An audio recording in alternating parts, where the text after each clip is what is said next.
Good afternoon and welcome to day 2 of the DEY 5th Annual Summer Institute. For those of you joining us for the first time today, my name is Denisha Jones and I currently serve as the Executive Director for Defending the Early Years and your Summer Institute moderator. Yesterday, we kicked off day 1 with a wonderful discussion on early childhood education and care, advocacy strategies with Dr. Valora Washington and Nancy Carlson-Page. We then learned about recent policy wins around early childhood funding in New Mexico, recess in Washington State, and outdoor licensing of preschool programs in Maryland. If you missed yesterday's discussion, a link to the recording will be sent to everyone who registers. Our tech partners, Jiro Studios, record the Institute each day and also live stream it to our Facebook page. This year's theme, again, is What Works? Learning from Early Childhood Educators, Advocates, and Researchers. We want to acknowledge the people, actions, and practices that get us closer to ensuring all children have a just and equitable early childhood education. We recognize the challenges and will continue strategizing on how best to overcome them. But after 5 years of hosting the DEY Summer Institute, we believe it's time to focus on the solutions. So today, our focus is on honoring the voices of early childhood educators and caregivers engaging in best practices to support young children. But before we get into that, I just want to do a little bit of logistics that we mentioned yesterday. Let's see. All right, so we mentioned we are recording the webinar and we'll send a copy of the recording to everyone who registered. It's also streaming live to our Facebook page, so feel free to go in and share that link. If you would like a certificate of attendance, there's a form in the daily email that'll be sent to everyone that you should submit by Friday, June 30th. You only need to submit it once for all 3 sessions, and certificates will be emailed next week. At the end of our discussion, we will have time for Q&A, and we ask that you use the Q&A feature to submit your questions. Please do not submit questions for the Q&A in the chat. We do encourage you to dialogue with each other in the chat. Feel free to introduce yourself, your name, where you're from, your pronouns. I go by she, her, and Aya. But save the Q&A for the chat, for the questions. And you can upvote questions in the Q&A. So if you see the questions and you see a little thumb, you can give it a vote, and that's going to help us pick the questions. If we have a lot, we'll pick the ones that are highly voted from everyone else. We're also going to be putting links in the chats, different things from our speakers and from our website. And so we're collecting all the resources shared in the chat, and we'll send a link to the resource document tomorrow. In the email you received this morning was a link to yesterday's resources, and we'll do the same again today. So if you drop a resource and you want to share something with any of the guests, the panelists, and the attendees, we'll be sure to go ahead and add that as well from the chat. All right, so now we're going to get started with our day 2 discussion. So despite legislative attacks in many states on teaching the truth about race, gender, oppression, and injustice, we know many early childhood educators and caregivers who are leading the way in ensuring that the children entrusted to their care receive a high quality, just, equitable early years education. We also want to recognize those educators who work directly with parents of young children to support them in fostering positive whole child development, breaking generational trauma, and healing their inner child. So I was going to have a co-moderator today, but in the world of technology, we're having a little technology issue. So I'm going to lead today's discussion with our 6 panelists. So I want to first begin with lovely Priscilla. As I'm talking, we're going to drop her longer bio into the chat so you can learn more about her, and a link to her website and her Facebook group as well. Lovely Priscilla is the first generation non-Black Chicana with, I'm going to mess this up, Radomí lineage. She's a mother to 3 bicultural children and a certified parent coach with over 14 years of experience. Leslie shares her medicine by offering coaching, workshops, support, and advocacy for Latinx and Chicana families locally, nationally, and internationally via Latinx parenting. Leslie's vision is a movement rooted in children's rights, social and racial justice, the individual and collective practice of nonviolence and reparenting, intergenerational and ancestral healing, cultural sustenance, and the active decolonization of oppressive practices and our families towards liberation. Leslie, I'm so delighted to have you join us as a panelist this year. I've been following your work through Latinx Parenting Facebook page for a long time, and I just love everything about what you're doing to center children's rights, around social and racial justice, around reparenting, and around healing. right? We know that healing is so important for people who are racially marginalized and oppressed in this country. So can you start by introducing yourself and share your approach to supporting parents in this healing process and why you believe parents need to heal? Thank you so much. And I think, all of us need to heal. I think if you are formerly a child in this country, you have some level of healing to do because of the impact of the systems that this country was built upon, that have impacted all of us. And so I came into this work as an early childhood educator. Actually, I was a preschool teacher for many years, and then I got pregnant with my daughter about 12 years ago, and was like, okay, I think teaching might be a little bit different than parenting. But in that process of becoming pregnant with her and, just recognizing how much was coming up for me emotionally, mentally, spiritually at that time, I needed more support. And so I started kind of digging and looking for alternatives, because the only experience of parenting that I had ever had was very disconnected from my parents. I looked around at my family and I saw, a lot of disconnection, a lot of wounds. And my background is Mexican-American. My parents were both Mexican immigrants. My mom came here at 14 years old to work immediately. She's one of 12 children. My dad came here as well, and he's one of 10 children. And so when I looked around my family, there was a lot of this woundedness and a lot of disconnection, a lot of joy, also a lot of celebration and beautiful things about my culture and my family as well. But I started to kind of recognize that the parenting books were not really reflecting my family's experience. And also my family was not really reflecting the possibilities that I was seeing in the parenting books. And so I kind of started digging a little bit deeper and seeing where the disconnect was, which is when I kind of started looking into the history and looking into intergenerational trauma, epigenetics, and things like that, and seeing that there was really no bridge between my culture and support for parents that was actually culturally sustaining. And so we have conversations all the time about what it means to be culturally relevant, culturally competent, but what does it mean to sustain culture? And not just the culture that you come from ethnically or racially, but your home culture. And so in my work with parents, I really center the culture that we're making, we're not just sustaining the culture that we have been passed down from our elders, from our ancestors, but we're also creating this new culture moving forward. And so I really center it on culture because culture is fluid. We don't really have discussions around what culture means, right? Everybody has their own definition of what it means, but I've really come to understand that it is fluid, and it's something that we're actively creating with the relationships and the dynamics that we have with our children. As parents, that most of us do have intergenerational trauma, some level of adversity in our childhoods. And so I don't think I've ever met a parent who didn't have something that was there to heal. Yeah, and I always check myself because I'm like, have I? And I just kind of ignored it. But no, I think every single person that I've ever encountered in my 14 years now of working with parents has had something.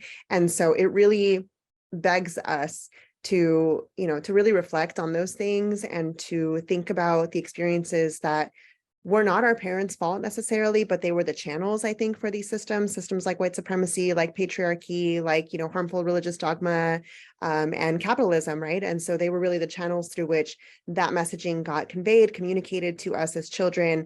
And now we are kind of looking at the stream, and we're going, it feels like we're going upstream a lot of the time with some of these things. And so it's an entire paradigm shift. It's an entire, it's actually not a new way of thinking, because what I've come to realize over the years is that a lot of what we are reclaiming is indigenous practice. Whether you're Black or whether you identify as Latino, right? You think about your ancestry and the ways that we were so much more connected to the things that sustained us as individuals and as a collective. And so for me, it's something that as we heal as parents, it gives us a lot more, I think, safety and security in our identity. And I think that can only translate into positive things for our children as well. And so I really, invite parents to kind of begin that healing journey without judgment, without shame, without blame, towards their parents or themselves or their children. And it's a very gentle process, but it can often be a very challenging process as well. Yeah, I love that so much, because I think there's so much I resonated with. First, I'm Afro-Latino, right? I was born in Panama, but I grew up here and really always have just been Black, right? But I'm now raising two Afro-Colombian children, right? And so it's very important for me to understand, right, the culture and the impact and how they're experiencing it in this country. But the whole part about healing, it's like two things being okay at the same time. Like your parents did the best they could, but it also traumatized you, right? Like I'm not mad at my mother, but I don't want to parent in the exact same way that I was parented, right? I very much want to make different choices. And I think people feel like if you're not doing everything your parents did, then you're mad at them and you're blaming them. And no, I have no blame. She did the best she could as an immigrant in this country, raising 5 children, trying to navigate what it meant to be Black, what it meant to be Latino, what it meant to be a woman, and all of these things. And I don't blame her for any of that. But at the same time, I'm not making those same choices, right? How do we get to a space where we're comfortable and we can say our parents did, they did the best they could, but it was hard. They had constraints that my mother had constraints that I don't have. I'm a Black woman raising 2 adopted children. I don't parent the same way because I don't have to, right? I don't have to do things. And I think that's just super important, this idea of like healing. The other thing is that part about what we bring in, right? I think a lot of people are shocked to find out that many indigenous cultures, Black, Latinx, Native cultures, right, did not take a very harsh view towards children. That was really imported from European colonizers, right? They were shocked at the level of freedom that children had in these communities. And the first thing they did was like, oh, you got to get your children under control and you can't let them run wild. And that's important to know because that's not who we are as a people. It wasn't who we are as a people, right? And how do we so I'd love to hear more of your thoughts about, I know you're doing a lot. I follow the lot that you're doing on chancla culture, right? And ending it, right? And it's just so taken for granted that brown people and Black people around the world have to raise their children in physical violence. And I know that's not true. And I know you're doing a lot. So I'd love for you to share a little bit more about that. Yeah, and I just want to emphasize everything that you have said. I mean, like, you cannot divorce the history of the country, the history of what has happened on this land from our very real day-to-day experiences that we have with our children. And I know that for a lot of people, that feels like a very big jump to make, but there are generations, there is 500 years of genetic material, genetic memory in our bodies. And so, when people come to me and they're like, I just want to break these cycles, I'm like, we have to release actually the expectation that we can break all of those cycles in one lifetime, and we have to be very gentle with ourselves in this process. I learned that the way that children were treated in Europe pre-colonization was actually the way that they treated the indigenous peoples, because children were disposable in Europe prior to colonization. And I mean, they were left and abandoned, wherever, and they were not really seen as full human for many, many, many centuries before colonization. And so that all was brought here. And it wasn't just the children that were treated that way. It was the indigenous peoples, it was the enslaved peoples that, later came from Africa. And so I just want to say that, it is this dehumanization that has happened as a result of colonization. And so to decolonize, to me, has meant to rehumanize a person and to see beyond their behavior and to see beyond, what appears on the surface, and to really recognize that this is a human being. And I think a lot of the systems that I had mentioned before, white supremacy, religious, oppressive religious dogma, capitalism, and patriarchy, really dehumanizes the person that it's oppressing. And we also oppress children, right? You can call childism or adultism adult supremacy, and it is this idea that adults are superior, supreme to children. And I just, I really want to invite children to kind of think about their existence, their embodiment as a part of this historical aspect. And what we're doing, again, is going back to seeing children as being in potential of contributing in a really meaningful way, of collaborating with the family, within the family. So often I think about, how tragic it is that so many of the families, so many Black and brown families especially, have to work sometimes 2 jobs, right? And live in conditions that don't really allow for that connection that we're asking from parents. And so if I were to come to a parent and I were to say, oh, you just have to, which I used to, right? I used to before I kind of learned all this, you just have to look at them on, in their eyes, and you have to speak with a very soft tone of voice, and you have to just, get down on their level, and all of these really prescriptive things. And so I think in my work, I've become very kind of anti-prescriptive ways of being, because I don't know a person's whole story. I don't know a family's whole story. I don't know a lineage's whole story. And so we have to take into consideration all of those factors before we make give any kind of advice, at least to me, right? Obviously, my advice is always to do that inner work and to just invite yourself really gently to connect with that inner child, and understand that liberating that inner child from the messaging of those systems, which were all brought here by colonization, is eventually going to liberate the collective. I love that. A lot of my work on play of liberation is that teachers, once you liberate the children, you liberate yourself. It's very reciprocal. So I love that. All right, we're going to bring you back. I want you to hear from everyone else because this is an amazing group and we're going to have a lot more discussion. But thank you so much for joining us, Leslie. I'm super excited to continue this. All right, so now next up we have Mr. Chazz. His mission is to help adults truly see, guide, and trust children. He is pushing the needle a little closer toward world peace. He wants to empower adults to truly see children more effectively, guide them, and trust that children are doing the best they can with the skills they have at the moment. He goes by Mr. Chazz, and he even has a song to prove it. He has been a teacher of teachers and parents for a decade. He has worked with many schools, thousands of teachers, and thousands of children as an educational specialist. He earned his master's in executive leadership at American University. The number one lesson Mr. Chazz has learned: we need to adapt the way we teach to the way children learn, and instead of expecting them to adapt to the way we teach. That could like sum it all up, right? If we could just all embrace that. All right, so I'm going to welcome Mr. Chazz now for joining us. Thank you so much. It's been great. I know you've been a friend of DEY. You've been on the podcast with Keisha Reed, which we love, and we'll get someone to drop that link in the chat as well too, so people can hear more about you.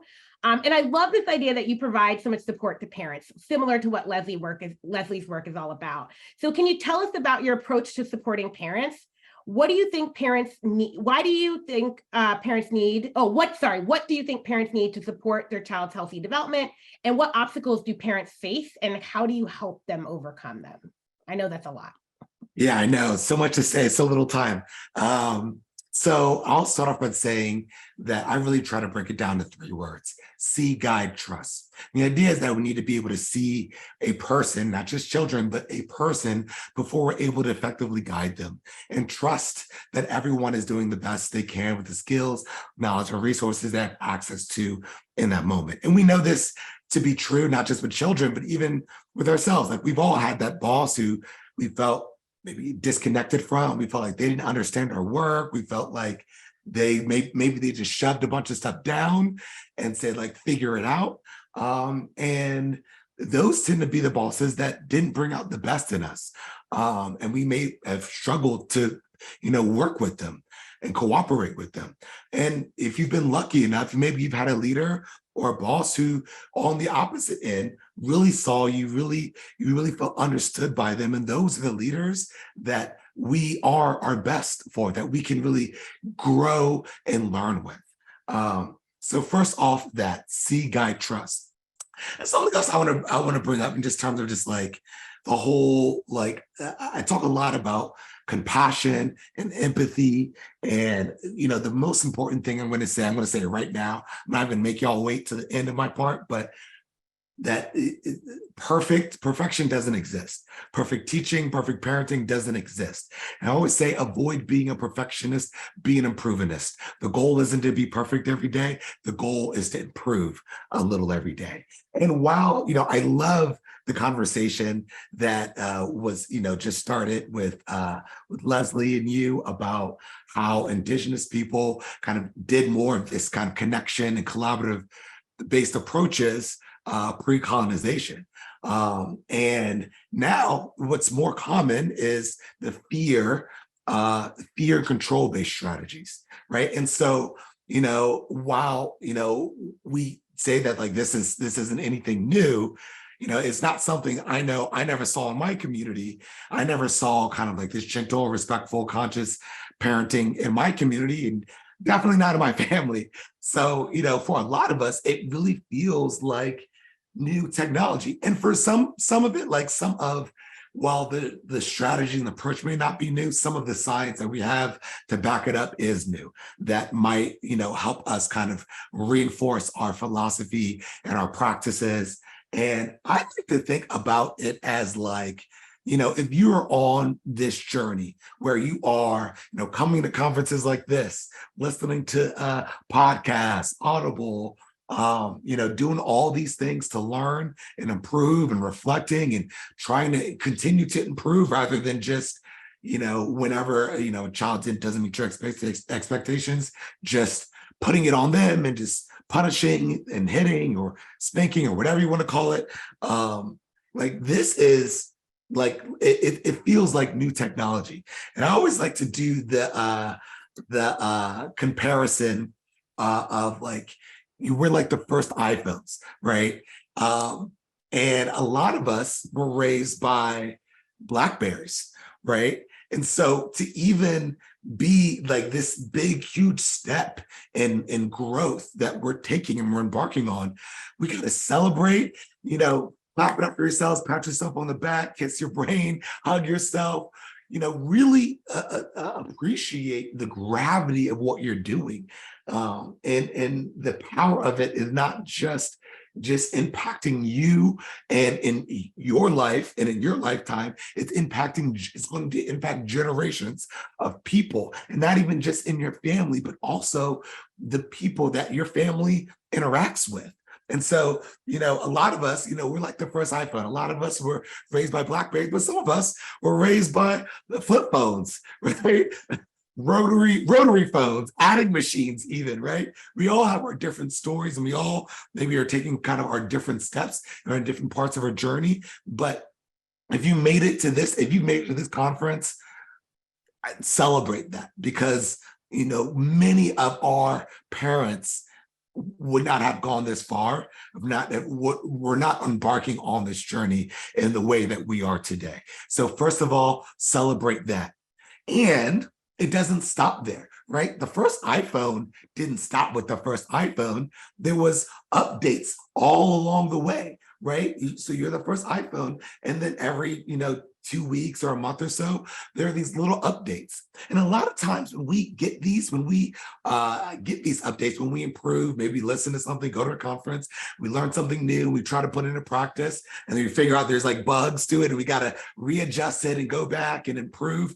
The update to update, it doesn't feel like there's a lot of improvement or a lot of growth or a lot of change. Sometimes I'm looking at updates on my phone and I'm like, what changed? Like, why did I even update my phone? Because it seems like nothing changed from the last update. But over time, when we talk about, after 50 updates, right, over the course of years, it's almost unrecognizable what that interface looks like, because there have been so many little changes that have happened along the way. It's amounted to a huge transformative change.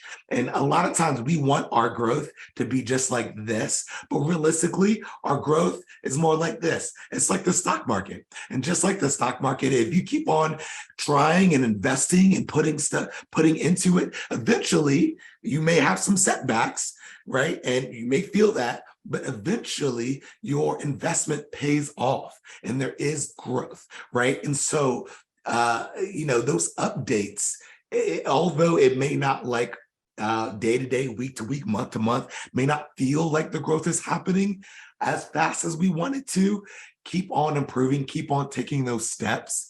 And I promise you, there will be so much growth that will happen. And it doesn't just stop with us and our updates, right? Because all that growth that happens, or the next generation will build off of that, right? And then you got the iPhone 2, and then you got the iPhone 3 and iPhone 4. And you're not just raising your children, you're raising your children's children. And so they're building off of all the steps and all the updates and all the growth that you took. They will build off of that. And so don't worry so much about, a lot of people they start on the journey. They're like, I'm going to break every generational cycle, every unhealthy pattern of behavior, and I'm going to do this perfectly. Not realizing that perfectionism might even still be a part of those unhealthy patterns of behavior that we need to break, right? And to have compassion, to know that mistakes are an essential part of the learning process. And we need those mistakes for us to learn and to grow. And so you don't have to break every generational cycle in one go. That's not your responsibility. That's unrealistic. It's almost as unrealistic as expecting a toddler to have, us having adult expectations of a toddler, right? It's just not realistic, and it's not helpful to have these expectations that are just unrealistic. So just take the steps that you can, worry about the next update, worry about the little bits of growth that you can take from day to day to day. And Avoid being a perfectionist, be an improvementist. The goal isn't to be perfect every day. The goal is to improve a little every day. I love that so much. Good stuff. I think everyone can feel like we understand the phone update analogy. So that's perfect for all of us. Like, yeah, giving up my BlackBerry, I still am salty about that. It was a really hard thing to do to get out of that because I love that thing, right? But yeah, and this idea that we have to do it all right now, that's so dangerous because you can't. You got to bring a little bit of that with you as you tackle one, and then you bring a little with that with you to tackle the next one, right? But if you try to break it all down all at once, you're just going to feel like it's impossible because it is, right? It's really, really hard. So thank you so for that. All right, we're going to have you back. We're going to have a more lively discussion and take Q&A from our audience, but thank you so much for getting us started there. Yeah. All right, are you guys excited? I'm super excited. We have 4 more amazing people to talk to, right? So up next, we have my friend and Black Lives Matter at School comrade, Laleña Garcia. Laleña, who goes by she, her, is a kindergarten teacher living in Brooklyn, a graduate of Yale University with a BA in history, and Bank Street College of Education with a Master's of Science in Early Childhood and Elementary Education. She's been teaching in New York City since 2000. Laleña also works as a gender and sexuality trainer, helping early childhood professionals and families to create expansive and supportive understandings of gender, sexuality, relationships, and family structure. Her online course for adults, Rooted, offers contextual background and concrete strategies for anti-bias work in early childhood education. Laleña's first book, What We Believe, was published by Lee & Low in 2020. And I'm just so excited to have you here. You are definitely a friend of DEY, right? We brought you in. Someone's going to share the link to the amazing panel we did, Black Lives Matter Early Childhood Edition, when the book first came out. So we'll drop that in there. And both of your books, the What We Believe BML Principles Activity book is in the chat, and the How We Can Live Principles, Black Lives Matter at School. So if you're unfamiliar, please check out all of these amazing resources.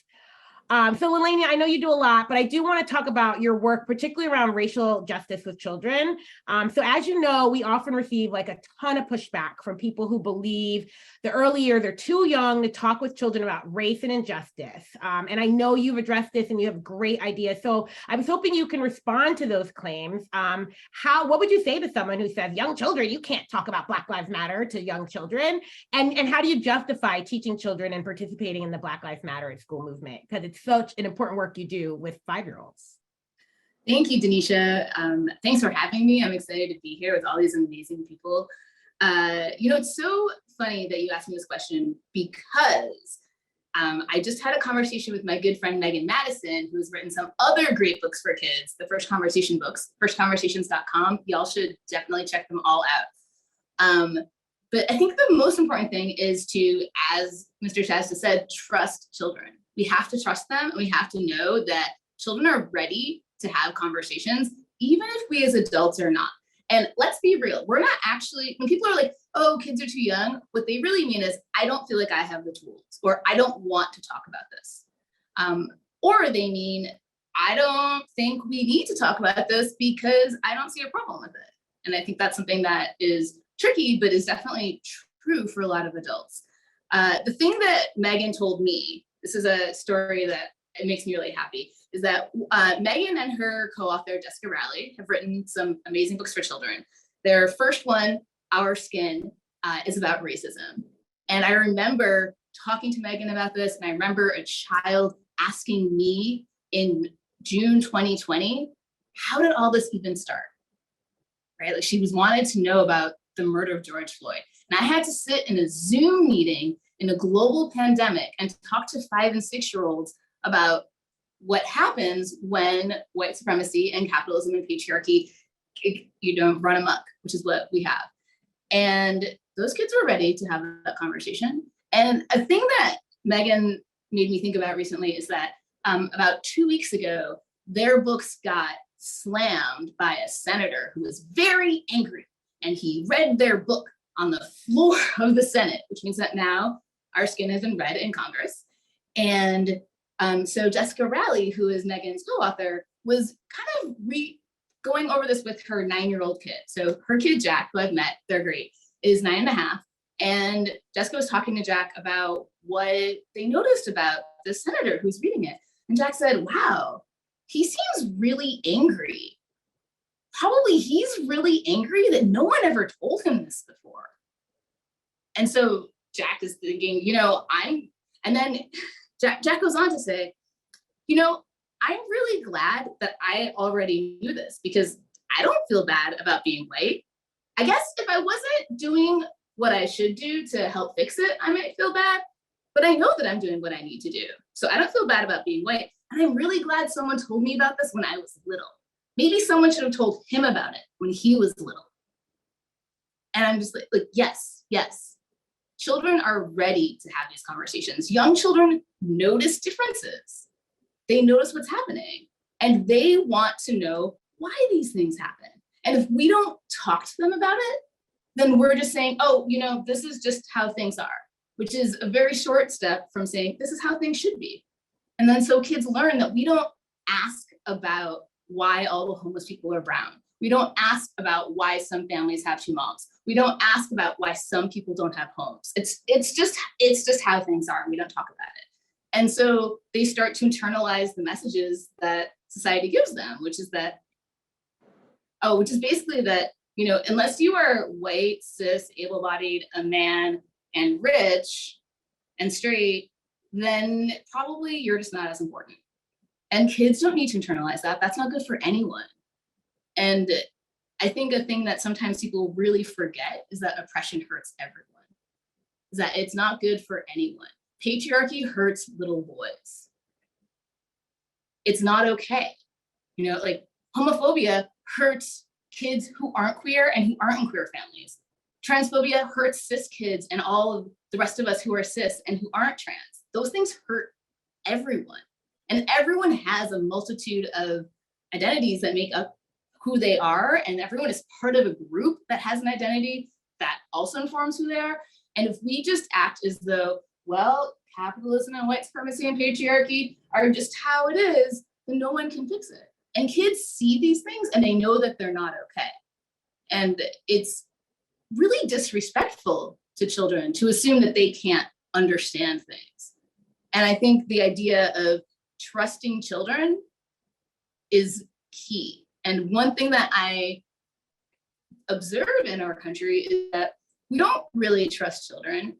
And as Leslie was talking about earlier, there is a lot of dehumanization of children. And that is baked into all of the systems that are currently upholding what we have right now.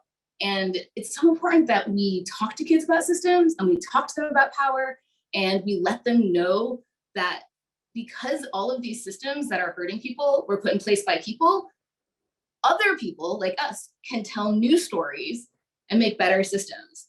And that's why I love the principles of Black Lives Matter, because they're all very clear about here are some new ways that aren't actually new, as people mentioned, but here are some ideas that people have had that we could all do.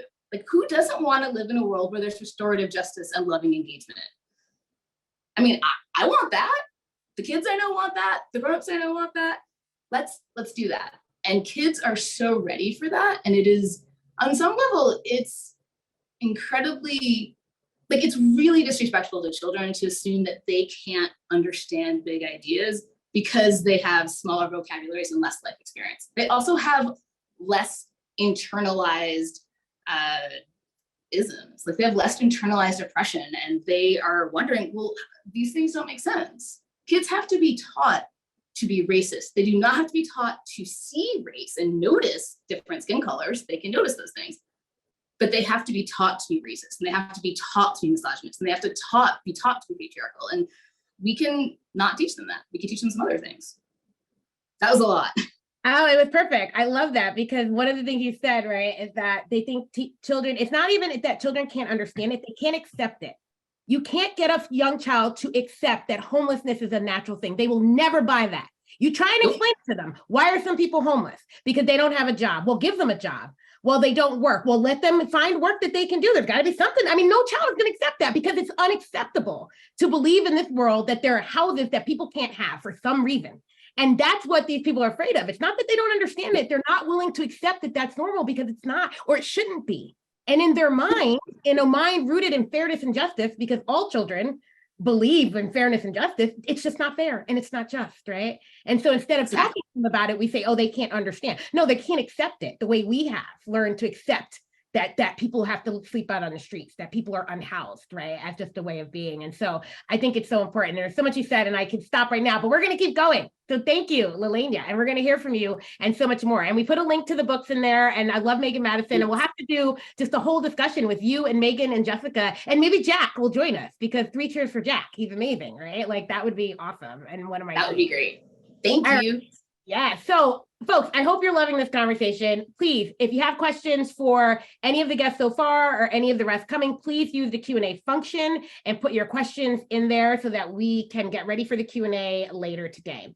All right, so up next, another person that I'm really excited to bring for the first time to DEY is Kisa Marx. Well, not true. Kisa was on the podcast with Keisha, so we'll get the link in there. But Kisa Marx is another awesome early childhood educator we wanted to hear from today. Kisa is the founder of Kid Crew Adventures, located in Oak Park, Illinois. She established her home childcare in 2009, believing that she could be the voice of the smallest among us, a passionate advocate for children's physical, social, and emotional development. She discovered they were burdened under the weight of unreasonable adult-centered expectations. In 2020, through professional development, she began a journey of deconstructing traditional models that often confine children. Currently dedicated to reach the ones that teach the people, she's committed to reconstruction, creating a child-centered learning experience. She has extended the work of her play and nature-based learning center to include podcasts, online teaching, and speaking engagements. I was fortunate to meet Kisa last year. Now, this is where it gets confusing because it's Kisa and Keisha. So Keisha, right. Keisha, right, who runs, Keisha is the DEY Director of Outreach and Communication. She also hosts the podcast, DEY Podcast with Keisha Reed. She also hosts, besides running her own childcare practice, she also hosts a retreat called Play Empowers, EMPOWRES. And I attended last year, and I was roommates with Kisa, and I got to learn so much about her work. And I was like, great, another person we're adding to the Institute. Yeah. And I've gotten to see your journey, because you went from, oh yeah, I'm reading all this stuff, I'm talking to these people, I'm running my program, to I'm gonna start posting videos about my what I'm doing with my children, and I'm gonna start doing, I'm like really coming into who you are. It's a journey, and it's been so great to watch, because we need more childcare providers to step into who they are and the work they do. You've been doing this work for a long time. You know what you're doing. You're amazing. And to see you doing that has just been super amazing. So I want you to share a little bit about the catalyst for this recent change you've made to really center children's authentic selves regarding developmentally appropriate practices, and to really resist all the nonsense that's telling you you shouldn't be doing what you're doing. Because there's a lot of people trying to tell you you shouldn't be doing what you're doing, and you are not having it anymore. And I love that. So tell us about it. Thank you for having me, Denisha. It's amazing, because as I evolve, the story evolves, right? It started out with the pandemic. When the pandemic hit, we were locked out of everything, and the kids were super dysregulated. And it was this kind of palpable tension all the time. The children were fighting and going at each other. And I'm just like, we can't do this anymore. And there was nowhere for us to go. So I'm like, we're going to go out in the backyard. Once I did that, they started to just blossom and open up. And I was like, okay, we have to keep doing this.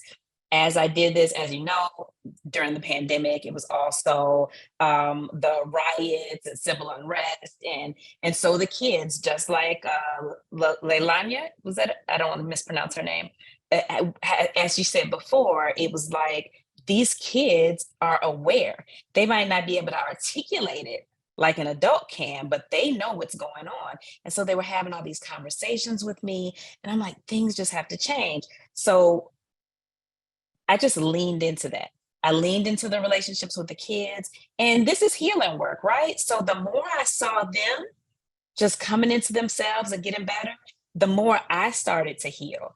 So I just kept going. We stayed outside more. We all felt better. And I'm like, this is just what we need to be doing. And so then came another step.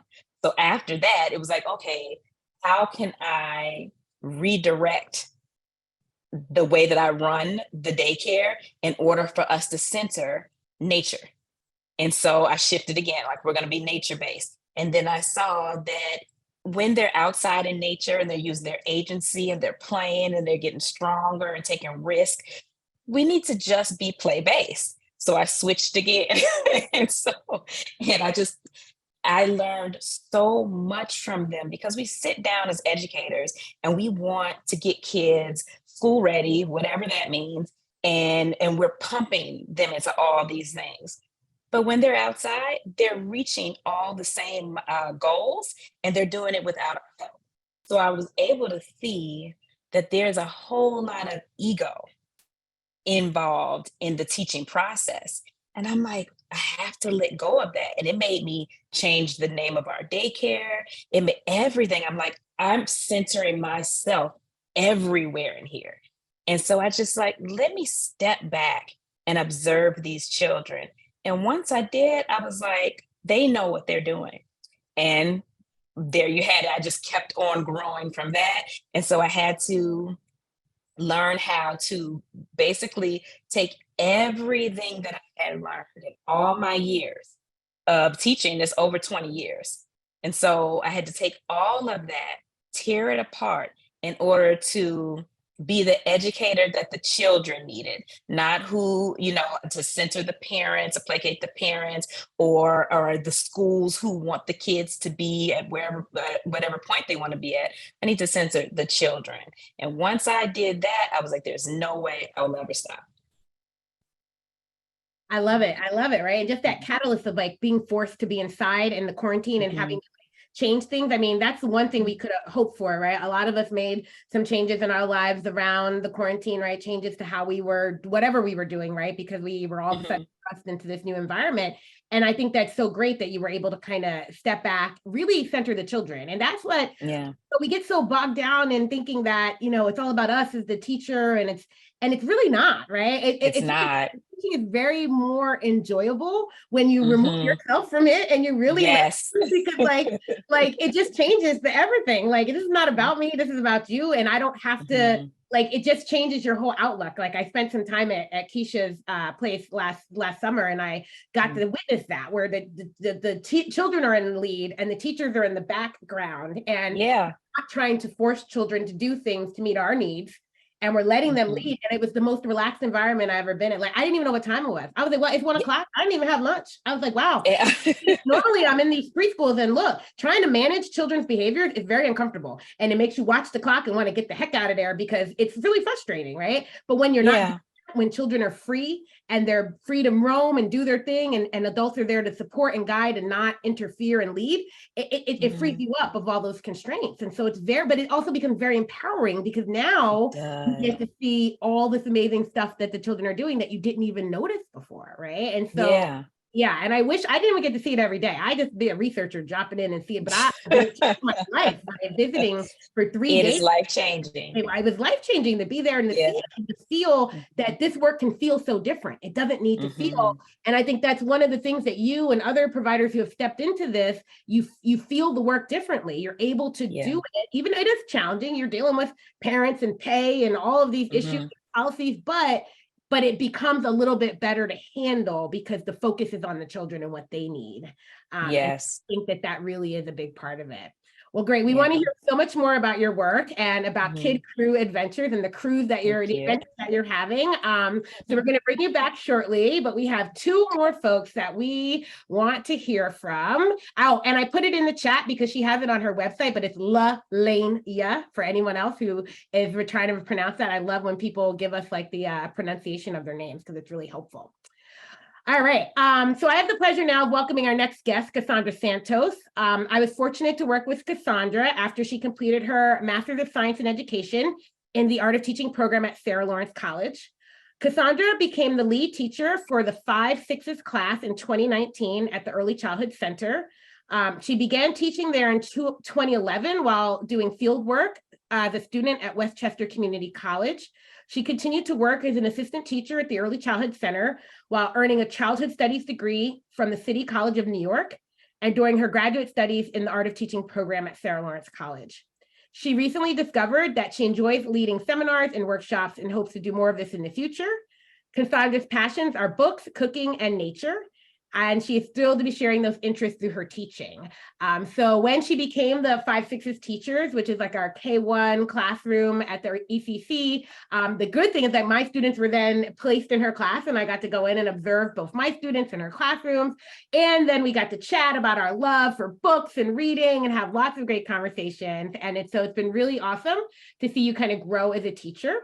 And one of the things that I loved was in 2021, the Thomas Wright Lecture Panel discussion on gender and gender spectrum had you and Laleña, right, and a bunch of other people. But I really loved how you talked about the need to create a gender inclusive environment for all children. So can you share what that looks like in your classroom and the benefits of using this approach in an early childhood space, which is another space that people think young children are too young to talk about gender, but we know that is far from the truth, and they need all the support in understanding gender in so many ways. And just that lecture, we put the link in the chat. When you guys have a minute, go and listen to everyone, but you just did such a phenomenal job, really like just sharing about your approach. So I'd love for you to give us a little bit of that now. Hi, thank you, Denisha. You just said that many people think that 5 and 6 year olds are far too young to know about gender. And I used to think that too, because in my first year, I didn't really think about gender inclusivity or having conversations around gender. And I think Laleña sort of summed it up. That's because I wasn't taught to have these conversations as a young child. And it was just, I grew up in a very binary focused environment where I am a cis girl and a girl does these things. And I grew up knowing about the binary, and even coming into my feminism, I still had very binary thinking about gender. So one of the first steps of creating a gender inclusive classroom was sort of unlearning and undoing a lot of the things that have been taught to me about gender. One of my goals when I first started teaching was I need to have a diverse and inclusive classroom, because I thought about all the ways that I wasn't afforded that as a child in my schooling. And I was thinking about all of the ways to be diverse and inclusive, and to acknowledge people's cultures and ethnicities. And, I hated the idea of I don't see color and colorblind teaching.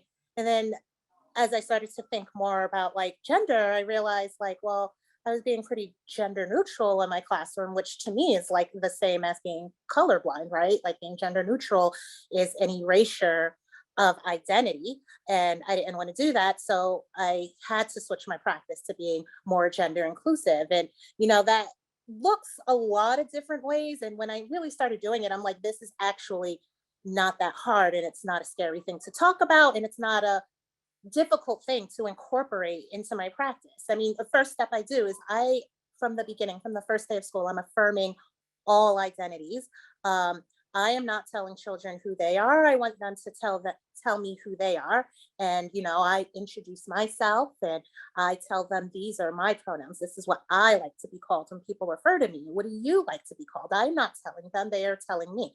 I'm affirming their identities, and whatever they say to me, that is what I honor. And I encourage them to do the same for their peers and for their friends.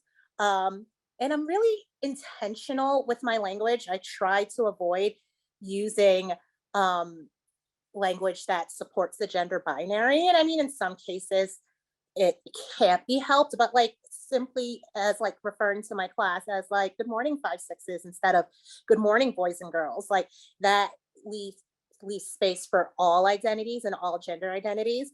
And, I rarely refer to the kids as boys or girls, or separate them as boys and girls unless it's necessary, which it hardly ever is.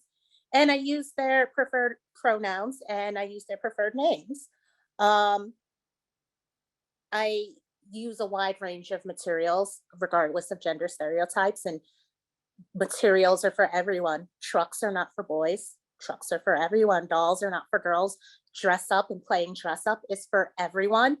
And I found myself when I first started teaching sort of in this trap in the beginning of the years when the children are still learning how to make choices in the classroom, are still learning the space, and they couldn't figure out to do, like with all teachers, I would say, well, do you want to try this? And you want to try that? And I realized that I was steering the girls towards like, oh, do you want to play dolls? Do you want to play house? Do you want to use the doll house? And steering the boys out, look, there's some trucks in the sand.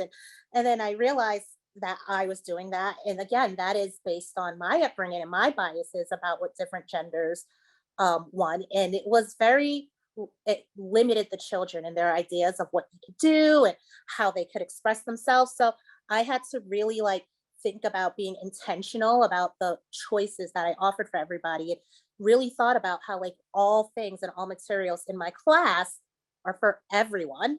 And I also allow freedom of gender expression, and I encourage children to express themselves in whatever ways are comfortable to them, regardless of gender norms. And sometimes that might mean embracing the fact that their interests might align with stereotypical gender roles as well. It's very common for me to have like little girls who are very into pink and very into princesses and want to wear sparkles and want to be hyper feminine. And I would embrace that just as much as I embrace the girl who's like, I want to run around and play trucks, or as much as I would embrace the boy who says, I want to paint my nails. It means embracing all aspects of everybody's identity and not holding one as more normal or regular than the other. And I think the trickiest part of this is addressing acts of exclusion and bias. And this can be difficult because sometimes it's just like so hard to see that like some children do participate in acts of discrimination and bias, not intentionally, but they come into the classroom with societal ideas that they have of like how people of different genders should behave. And the idea that this is a binary and there are only two ways to behave and express yourself. And sometimes, they might tease somebody like, you're wearing that color that's for boys or for girls, or, they might leave people out. And just as I would address like any other act of exclusion, I'm addressing acts of exclusion based on gender and helping children understand that, you may have heard this idea somewhere, but that's not the way we treat each other in our classroom. And sometimes I am battling against home cultures when we have to have these conversations, and that can be tricky. But in our classroom is a place of acceptance and respect and kindness, and everyone is welcome and we are all included. And I really literature is so important to me, as you mentioned, and I really love to include like diverse representations in literature. And that's just not, about gender identities, but like race and culture. And, when characters are doing something outside of the expected gender norms, that is just like so affirming to some children who could relate. It's so eye-opening to children who never seen that before. Inevitably every single year the kids get like really interested in space, and we read a lot of books about space. And whenever I read books to them about Mae Jemison or Sally Ride, who are both astronauts, and Mae Jemison is a Black astronaut, like the children are shocked because up until that point, they've had this great interest in astronauts, but they've never known like every image and every picture book that they've seen, most of them, it's just white male astronauts going into space. And it's just like so shocking to them to see like, oh, this is something that women can do too. And, it doesn't have to be limited to men and women. It's something that non-binary people can do. And, it just like really opens their eyes to all their possibilities. I love it. So wonderful that you do a lot of that. And I think the other thing to know, and we can talk more, is that, you encourage children can, the gender is fluid, right? So they can come in and say, I'm changing my pronouns, Miss Cassandra, and tell the whole class, right? And I think that's important too, to have that freedom to change that, but to stick to who they are. I think a lot of people are scared when that we're trying to force kids to not be a girl and not be a boy, but like, no, you're embracing that. Yes, you are a girl and that's great. And there are great things about being a girl and you can do all these things and that's wonderful. And if you're non-binary or you're trans, that's great and that's wonderful too, right? As Laleña always says, being trans and being non-binary is not a problem. It's transphobia. It's oppression for heteropatriarchy oppression. That's the problem, right? And I think getting kids at a young age to recognize that, like, who you are is great. It's the systems and stories that are trying to hurt you are the problem, right? And how can we support them against that? So thank you so much. And yes, we want to keep hearing. We're going to come back and hear more about a lot of the amazing work that you're doing. But we have one more guest. Can you guys believe we're fitting 6 guests into this 2 hours? Like, I can barely believe it myself, but we're doing it. So last but not least, we're going to welcome Teacher Tom, who's also been on the DEY podcast with Kisa. She interviews all the great people, you guys. So it's been really great. So Teacher Tom Hobson is an early childhood educator, international speaker, education consultant, teacher of teachers, parent educator, and author. He's best known, however, for his namesake blog, Teacher Tom blog, which I am like, dude, you blog every day. I still can't get my mind around that. Like, you blog every day and they're good blogs. And it's amazing. So he's posted daily for over a decade at the blog, chronicling the life and times of his little preschool in the rain-soaked Pacific Northwest corner of the USA. For nearly 2 decades, Teacher Tom was the sole employee of the Woodland Park Cooperative School, a parent-owned and operated school knit together by Teacher Tom's democratic, progressive, play-based pedagogy. Today, Teacher Tom shares his play-based pedagogy through his popular online courses for early childhood educators and parents. He produces online early childhood conferences like Teacher Tom's Play Summit, which I had the pleasure of being on. I know Kisha's been on, and I know Laleña's been on as well too, which have drawn tens of thousands of participants from around the world. And he consults with organizations about his family schools program, and he inspires early years audiences from around the globe. So I'll let you read more about Teacher Tom in his bio, but thank you so much for joining us and rounding out our amazing panel. I mean, this is just like heaven to be able to sit around and talk to these amazing people doing this amazing work and to like showcase and brag a little bit, right? Like, we don't get to like brag a little bit about what we do. So I wanted to ask you, I was reviewing your blog and it says, you have this line that says teaching and learning from preschoolers. And wow, right? Like, how many people really think about that? Like, our job is not just teaching, but learning from them. So can you tell us about what have you learned from preschoolers that informs your approach today, your play pedagogy, and your just approach to your practice in the classroom? And why should teachers take time to learn from the children? Oh, well, thank you for having me here, Denisha. This is such an incredible, I can't wait to talk to these. The other panelists have just been amazing. And I've learned so much. I've taken like 5 pages of notes sitting backstage, listening to everybody else talk. You know, it's funny. The truth is I need to update that bio because I've been blogging every day for 20 plus years now. So it's not just 10 years. And what's interesting is that line, when I first started blogging, I opened up the template and there was a little box there for a subhead. And that was what came to me, right? That was the first thing I ever wrote on the blog, was teaching and learning from preschoolers. And it is, and I will never change that, because to me that is, and I had actually come to that epiphany before I even knew I was going to be a teacher. I was, when our daughter was born back in 1996, she was just, you know, she was just scooting around. And, you know, I was on the floor with her playing. I couldn't believe I had the good fortune of being a man who got to stay home with my kid. And I didn't have to go to work every day. So I could be this guy that just played with my daughter. And I remember one day she had scooted underneath the dining room table, and I was under the dining room table. And suddenly I looked around and I had this incredible feeling of deja vu. And I realized, my God, this is a world that I used to know really well. And the process of growing up, the process of getting older, the process of becoming an adult took me away from that world and that incredible perspective that my baby was showing me. And I realized that the world from underneath the tables is every bit as much of a valid perspective on the world as every other perspective we have out there. And so from that moment, I realized I'm going to be learning from this little girl. And I just took that on as sort of my mission in life. I think a lot about this. There's a an educator by the name of Hopi Martin. He's a Ojibwe educator from Ontario. And he gave me this metaphor that I think a lot about.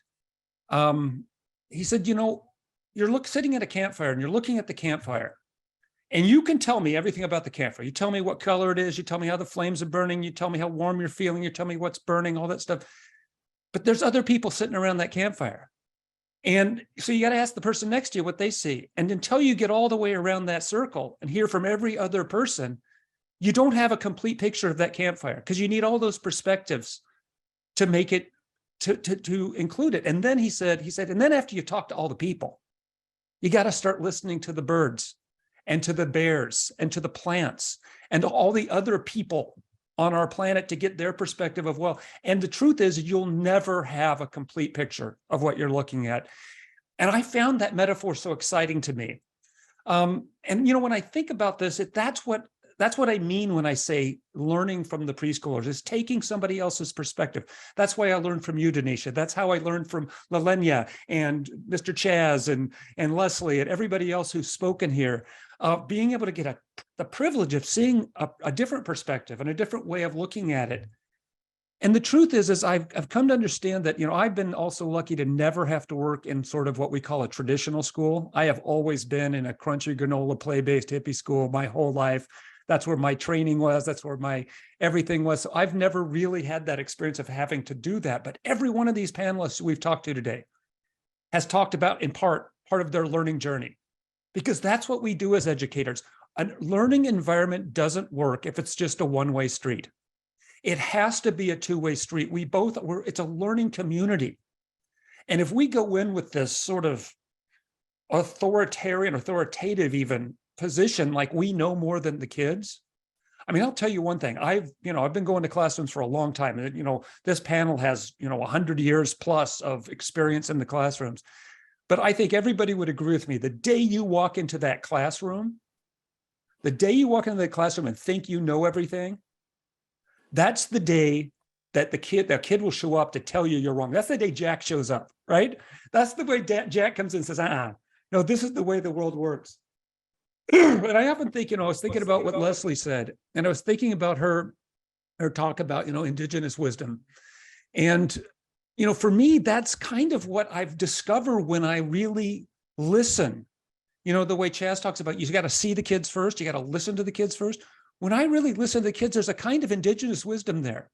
The things I've learned from them are things that are so profound, like living in the moment. Like understanding this is your one time. Young children understand that so much better than we adults do.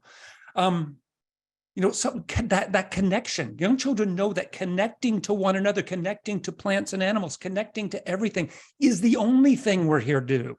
That is the most important thing for us to do. And this is indigenous wisdom, but it comes out of the culture of childhood. They teach us that the journey, not the destination, is important. They remind us. And part of it's from my psych when I was under the table, looking at the bottom of the table. You suddenly have that magical moment when you realize, wait a minute, this is what's really true. This is a perspective that we can't leave behind. And we need to trust and respect children because they, as everyone has been saying here, it's really amazing to listen to.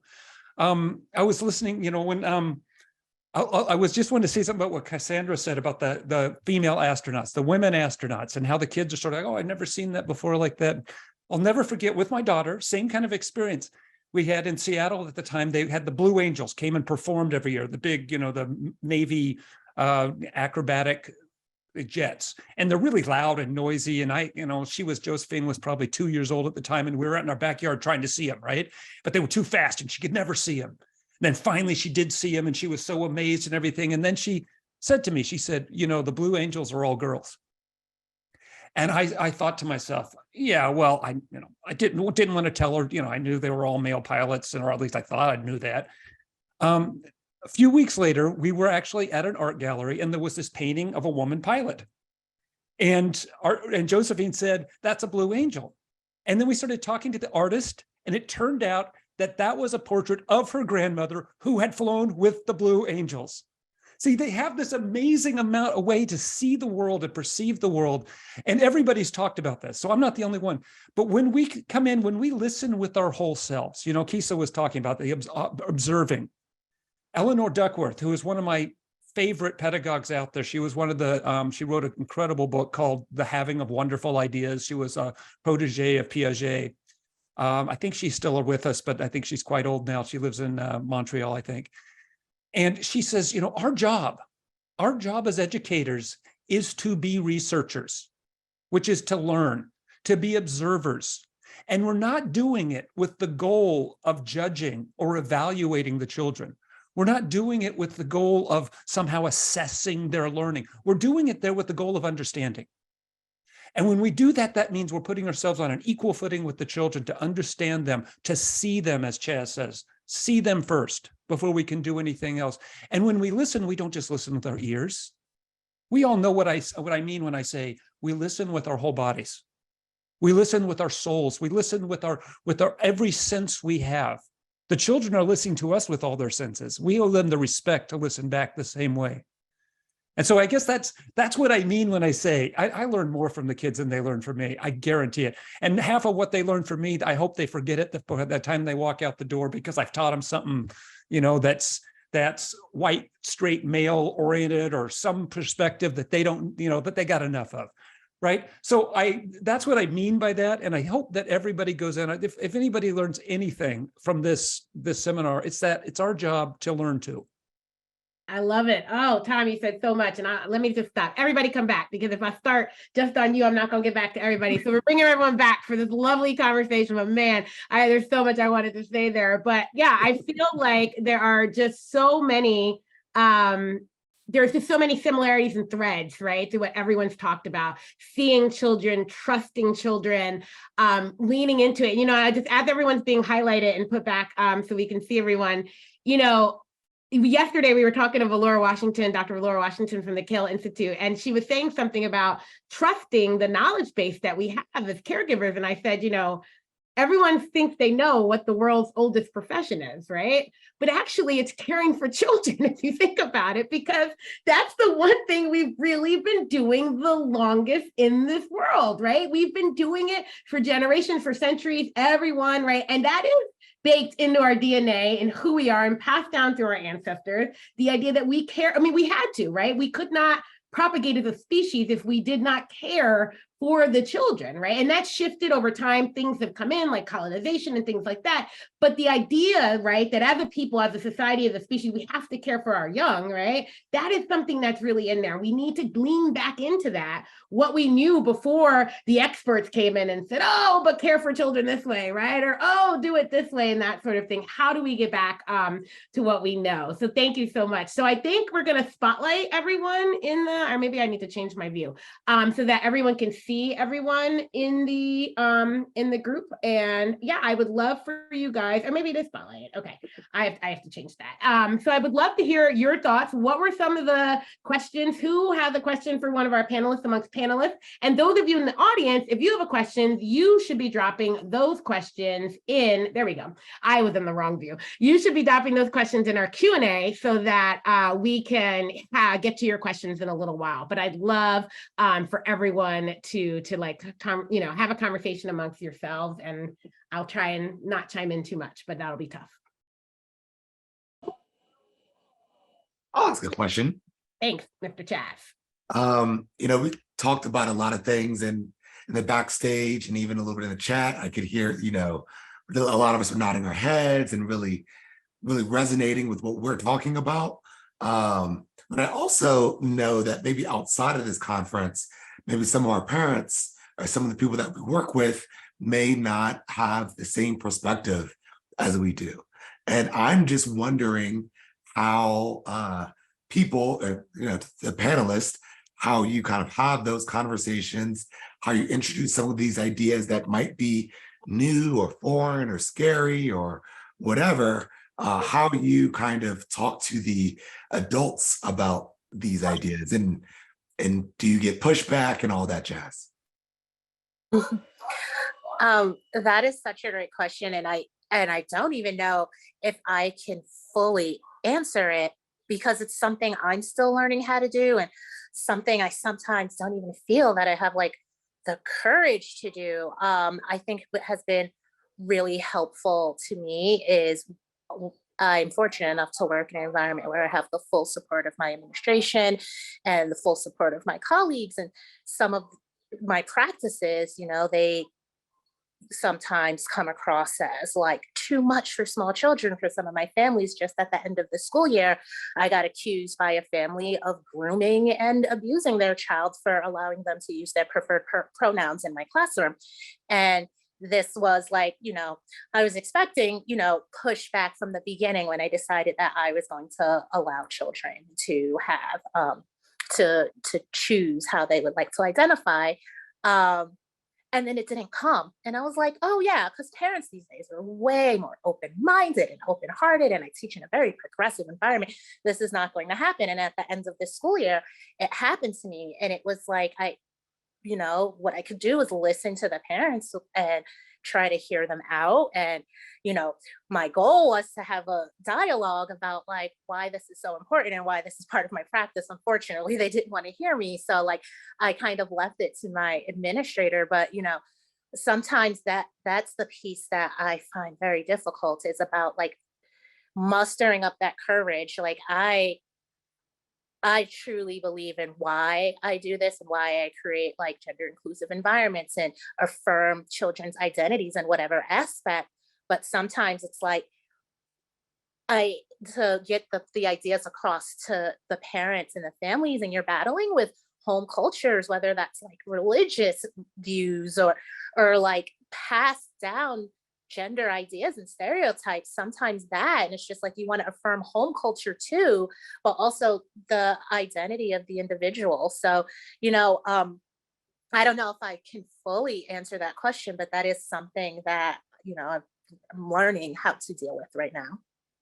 And I know you do it well, Cassandra. And I just want to also say that I've seen people like lean into parents' fears, right? Like, the Black Lives Matter principles, we have two of them, transgender affirming and queer affirming. And I was getting the books for my nephews, and my brother was like, look, I don't want my son to read this and then all of a sudden think he's transgender. And I said, okay. And I don't want my nephew to grow up and bully transgender kids. So these are our two fears. How do we lean into them? And so I acknowledged what he said. I said, it's not that simple. Like if he is trans, the book is not going to make him trans. So he let me have the conversation with him about gender. And it was great. My brother was like, that's it. I was like, yeah, that's it, right? Like with a really simple conversation about, are you a boy or a girl? I'm a boy. Do you always feel like a boy? Like every day? Yeah. Do you ever not feel like a boy? Mm-hmm. No, pretty much. Okay, cool. That means you're a boy and you're cis, right? But do you know some people aren't that way? Like people think they're a boy, but they don't feel that way. And then, oh, really? Well, then I guess they're not a boy if they don't feel that, right? Exactly. Okay, move on. Right. And it was so simple. Yeah. I couldn't just discount my brother's fears as not real, right? Because he's a father. He's a valid fear that he doesn't want his son taking on something that's not who he is. And that's what people think. We're introducing ideas to children that they're going to then take on, right? And that's not true, right? Like we're introducing them ideas about other people, but if they're not feeling that way, they're not feeling that way, right? And I think it's important to not like just discount the fears that adults have around this stuff, but to like lean into it and say, yeah, it's fearful, but you know what's worse, right? Not getting this education now and growing up and causing harm. That's you don't want that for your child either, right? Yeah, I think that's something. Oh. No. Yeah, okay. Well, so I do get pushback every now and then from a variety of things, and a lot of it is about gender, because people know that it's not cool to say out loud, I don't want my kids to learn about Black people. Like that's, I said out loud, but like it's cooler. And right now it's really okay to attack trans kids. And like Denisha said, like finding out what it is that they are worried about, finding out what their hopes for their child are, and then talking about how you want your kid to be able to interact with people, right? Like your kid needs to know that there are people who might be different from him, and he needs to know how to treat them with care and compassion. And what we're doing is making sure that kids can treat everybody, not just the kids in this school, but kids around the world and anyone they come into contact with for their whole lives, how to treat them with care and compassion. And one way to help them with that is to expose them to a lot of ideas about the different kinds of people that live in this world. Because a lot of people do want their kids to be empathetic, and they don't want their kids to be unkind, and they don't necessarily want their kid to be transphobic. and helping them understand that that's where you're coming from. And something that I do for myself personally is that I remind myself that I'm centering the most vulnerable, and that my job as a teacher, as a maker of a safe community, is to center the most vulnerable. And the most vulnerable are kids of color, kids who are queer, kids who are trans. Those kids are the most vulnerable, and that's my ethical duty. And so I owe it to them and to myself to make sure that I do find out from grown-ups what's really going on and have those conversations. And it's not always easy, but when I remind myself that I have to do that to take care of the kids. And also a thing that, just like a practical tip, is that I tell people before we have conversations, like at curriculum night, like, these are things we're gonna talk about. And then we talk about them, I'm like, oh, this is the conversation we had. Here are the things your children said. And when I say, we talked about transgender affirming, children said this, this, and this. Parents are like, oh, what, that's it? Like Denisha says, like, oh, the conversation is easy? Oh, you talked about Black Lives Matter and you didn't mention police brutality, so it wasn't terrifying? Oh.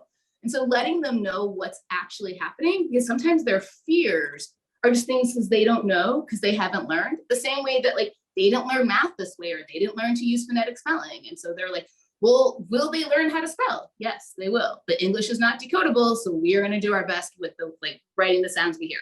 Will they learn how to do math? Yes, they will. And you don't like to do math, but your kid will like to do math. So sometimes when grown-ups like, I didn't learn about like race or gender this way. And I'm like, oh, but you also didn't learn about math or writing this way. And these are some things that we know. And I also noticed that like, you don't like math. Your kid loves math. Like you think of math as something over there. So maybe wouldn't it be great if your kid thought about math as something that's integrated, and that they thought about identity that's something that everyone has and is to be celebrated? And I feel like helping people understand that they want their kids to grow up to be different from them, which many grown-ups do actually, helping them think about how this is how we get there. Yeah. And sometimes that's not what they want. Sometimes they do want their kid to keep the privilege they have. And that is hard. And that is when you need to lean on like your school administration and your mission statement and like the NAYC early learning guidelines, and all of those things can be really helpful when you're like, oh, here's my ammunition. Like, here's my support institutionally to know that like the NAYC says that we have to respect kids' like stated genders. That's our job. Sorry, that's what I have to do. And I know that, you know, people are thinking that NACI, is it like the governor of Alabama who's really mad at NACI for being too woke? Yeah. Well, good. Yeah, Good job, I'll put the NACI. link to that. We wrote a statement. I'll put a link to that in the chat. But yes, right, because they were doing, it's NACI's too woke. They don't like, first of all, if you know anything about NACI and to be accused of being too woke because they take an anti-bias approach, because they say you have to treat all children fairly and ethically, yeah, it's a lot. But yeah, that was great. Thank you so much. I'll drop that in there, but I know everyone else is waiting to jump in, so please go ahead. Well, I just wanted to just mention one quick thing. I'm sorry, Kisa, I should let you go first. That's okay. Yeah. I just wanted to say, you know, one of the things that I find hard is it's really hard in our politicized world to not fall into like a debate with people. And there's a woman named Monica Guzman who's written a book, like, I never thought of it that way. And if you've not read that book, she's really good at framing how to have conversations with people with whom you disagree. And one of the things that tips she gives, which I love so much, is to take your judgments and turn them into questions. And it's powerful. It is powerful and it changes the person on the other side to actually, if you're genuinely curious about them, they start answering not only your questions, but you find that they are more nuanced and that maybe their fears aren't exactly the way they've been framing it. Maybe their fears are actually different than what the politics tell them that it is. So anyway, I just wanted to mention that because I think Monica's book and her Braver Angels work is really, really important stuff happening in the world right now. You took my answer. So sorry. What I was going to say is, as advocates, we have to just lean in with curiosity. We can put our judgment up on the shelf and just have a conversation, because like it was mentioned earlier, it might not be that you're fearful of your child being queer or anything like that. It's that you're uncomfortable with the conversation, period. You don't know how to approach it. You don't know how to receive it. You're fearful for your own children and what that means.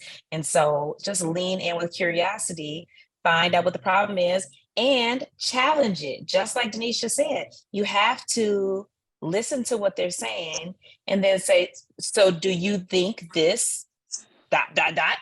and see what they say, and then go back and forth with what we know. We know that the only thing that will make a trans child trans is them being trans, right?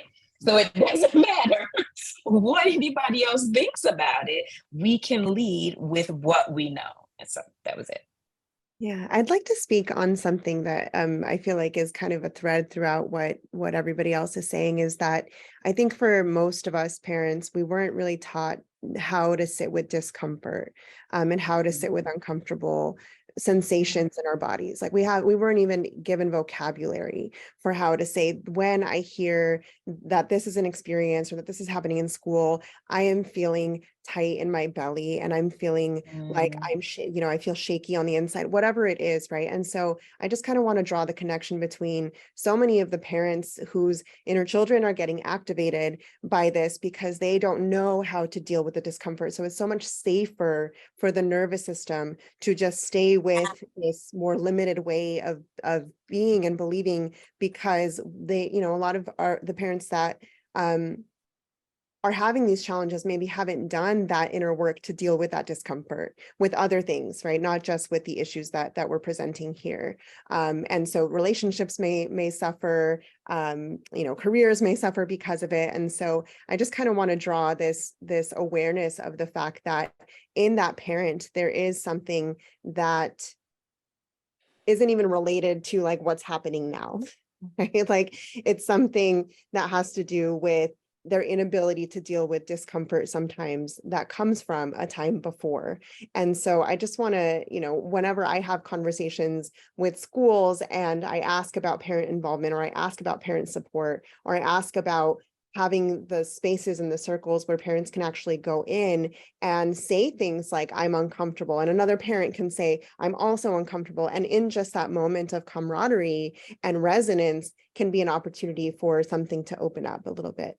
And so I just kind of wanted to name that, we're asking parents to sit with discomfort. We're asking some teachers even to sit with discomfort. We're asking every party involved to sit with discomfort. But if we don't have the practice experience of sitting with that at the onset, it's going to be really difficult to move into those solutions, which all of these solutions are so beautiful. And at the same time, we have to recognize that discomfort sometimes can be really overwhelming in a body.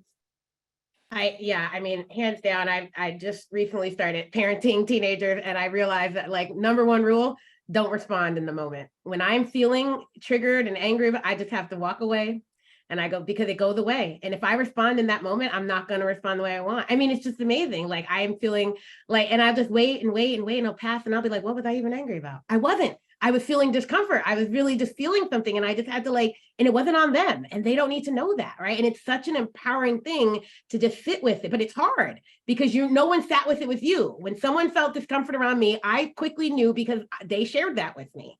Right? In anger and whatever, right? And so you don't know what that feels like to sit with it, hold it, let it get through you. It goes away, right? It really does after a while, because then you realize it was nothing really. It was just the feeling that you had, and you just have to let it process itself out. And so thank you so much. Yeah, I love that. I'm sure a lot of you also want to jump in, so please, by all means. And we're getting some questions in the chat. In the Q&A, sorry, no questions in the chat, questions in the Q&A, keep them coming. And remember, you can upvote a question if you definitely want to hear that one. And we're going to start with the Q&A shortly. So we're just going to give our panelists a little bit more time to talk to each other. Also say that one of the things that we teach in my kindergarten class is about the brain house, how you have your upstairs thinking brain and your downstairs feeling brain, and there's a gate between them, and sometimes there's a character that the kids name Emergency Big Boss, and their job is to say close the gate, and they slam down the gate over your staircase, and so then your upstairs brain and your downstairs brain can't talk to each other. And one of the things that I love about explaining all that to grownups is that they then start using that with their kids, and then once you start using it with kids, you start using it with yourself. It's because it's so clear, oh, am I too angry to think right now? What are some things I can do? And I remember that during the beginning of lockdown, so in 2020, after my school went on spring break and never came back, what I heard from parents all year long was, Laleña, oh my gosh, thank you for the brain house, because that is how our whole family is dealing with this situation that's terrifying, right? Like everyone is upset right now. No one is okay. No one was okay in April 2020 or May 2020. That was not okay. And then in June 2020, we were even less okay. Things were not all right. And having tools, because as you say, Leslie, a lot of us as adults, we're not taught to do that. So these parents weren't taught to do this either. This is not a country that's like, hey, everybody, let's think about our emotions and how they feel in our bodies and what to do about them and make sure that we get enough food and water and rest. That's not what any of us were taught, and we don't have access to that. And one of the things I find really exciting about doing SEL work with children, or doing actually all the work that I do with kids, is that the more I talk to grownups about it and the more they're able to integrate it, then they are able to do some of that work. And I feel like I've been told that it's like a really big service to grownups. Like I've had parents say, thank you so much for the brain house. It has helped me not only parent, but it's helped me to regulate and to understand what I need to do. And I wish that I could spend more time just like, this is what we do in school, and I want you to know this because it's so cool, and also it's secretly really helpful. And your kids practicing from the time they're 5, they're going to be so good at it. And like, I didn't get to start practicing until I was in my 40s. It's hard work regulating oneself. I love that. It is hard work, right? But there's so many benefits to it, right? Like you just realize that it's like, it's hard at first because it's new and it's uncharted territory, but then it gets better, right? It gets easier, and it starts to become a process, and you see things differently, right? It's easy to go along with what you're already doing, but down in the long run, that just becomes harder to break through, right? So the minute you kind of jump out there and do that, it's really important. So you guys talked a lot about in the beginning, I heard it surfacing through a lot of this idea about trust, right? So like, why?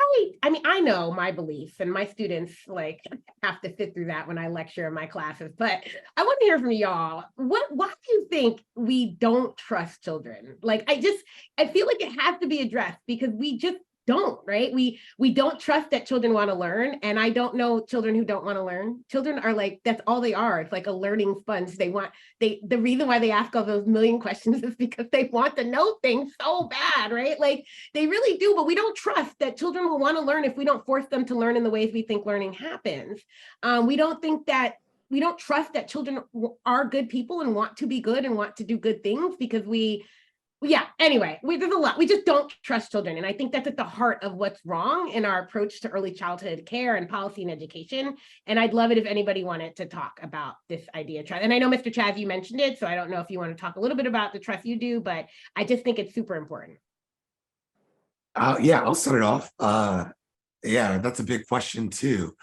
I think it has a lot to do with the systems that we've had in place for a very long time. We have a world that's really more created for adults that children happen to be in.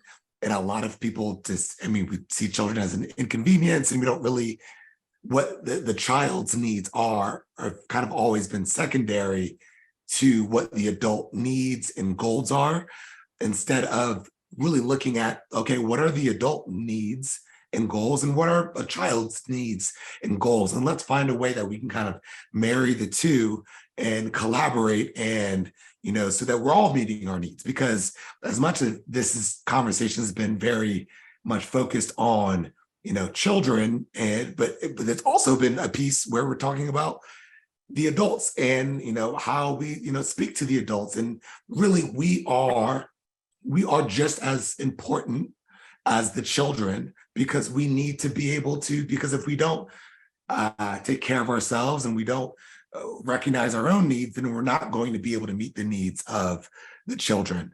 But unfortunately, the seesaw has been like very much just all on the adult needs and goals, and not really focused or aware or caring about, or whatever you want to say, but it hasn't been focused on child needs. And so as a result, there's no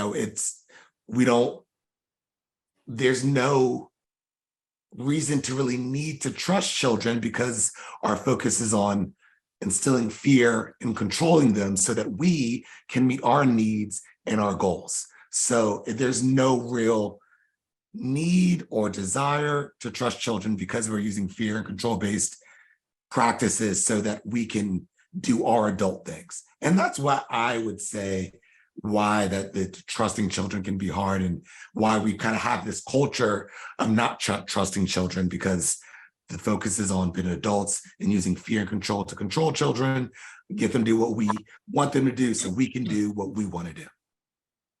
Mr. Chazz, I 100% agree with everything you're saying, but I'm also noticing a trend with the families of my students where it's the opposite of that is how they were parented or raised as children. They weren't trusted and they had a lot of control and fear. And then what I see is that they are doing the same thing in the opposite way. They're overcorrecting the way that they were parented. And I've seen examples of parents and caregivers who were raised in very strict disciplinary households and no freedom and no agency.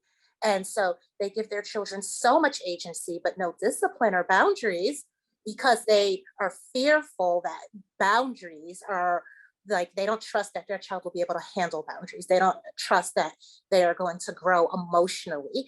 You know, I've seen parents and caregivers who are parentified in their youth and being asked to care for all their siblings and take care of like adult tasks when they were so small. And so now they're not trusting their children to take care of themselves and they're not fostering independence because they are overcorrecting. And sometimes they have the best intentions, but they are overcorrecting. And, you know, they send their kids into my class and said, well, they can't do this thing yet by themselves and they can't do that thing yet by themselves. And then when I just give them the opportunity to do that thing by themselves, they can. And it's because they weren't trusted to do that. And it's not, it's always with the best intentions, I feel like, but it's like an overcorrection of how they were controlled and how they were raised in fear-based practices. And they want to undo, but they've undone too much. Yeah. Yeah, it was funny. Sorry. Go ahead, Kisa. This time you steal my answer. Yeah, let her take your answer. So my answer is very, very simple. And it all comes down to adult supremacy, right? And it came here with the Puritans. And we don't know what we don't know.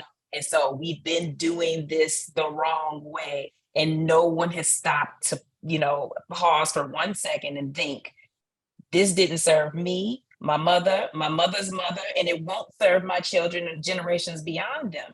And that in and of itself is the problem. That's why we don't trust them. We don't know how. Yeah.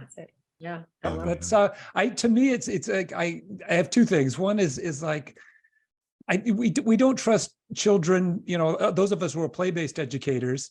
It's sort of like, it's not that the children don't want to learn. They just don't necessarily want to learn what the grown-ups are trying to make them learn, right? They have their curiosity. They're already out there. If we follow their curiosity, they're the most voracious learners out there. We're all that way, right? As soon as people stop telling us what to do, then we get to do what we want to do, then we're motivated. And self-motivation is the most important thing.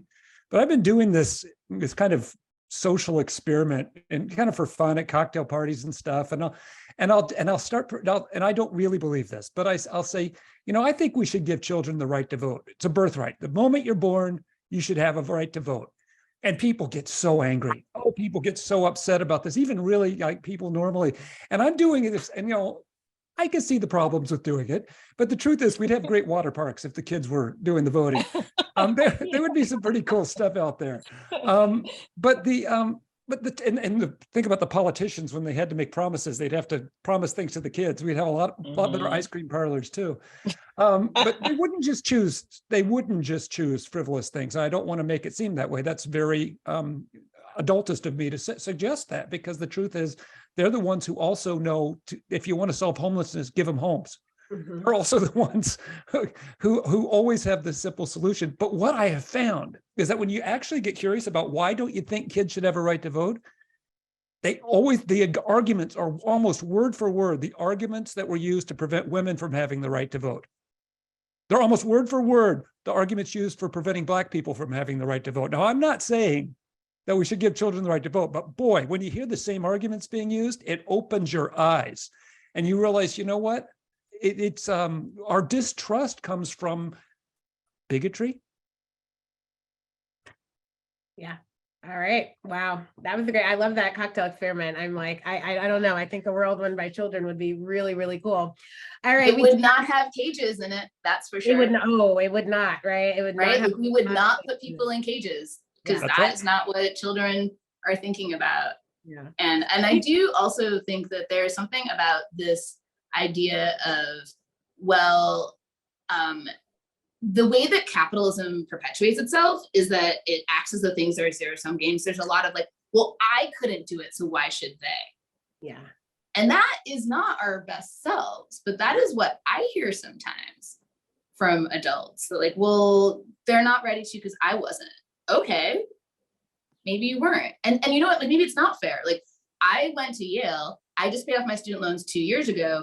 I went to my 25th reunion. I met all these amazing young women who were in their new their education studies major. So like these women who are gonna go out, mostly young women of color, who are gonna go out and be teachers and don't have any loans from Yale because Yale started meeting everyone's stated need. That's great. I'm not, like, I feel great about that. I wish that it had happened for me, absolutely, because I was paying loans until 2 years ago.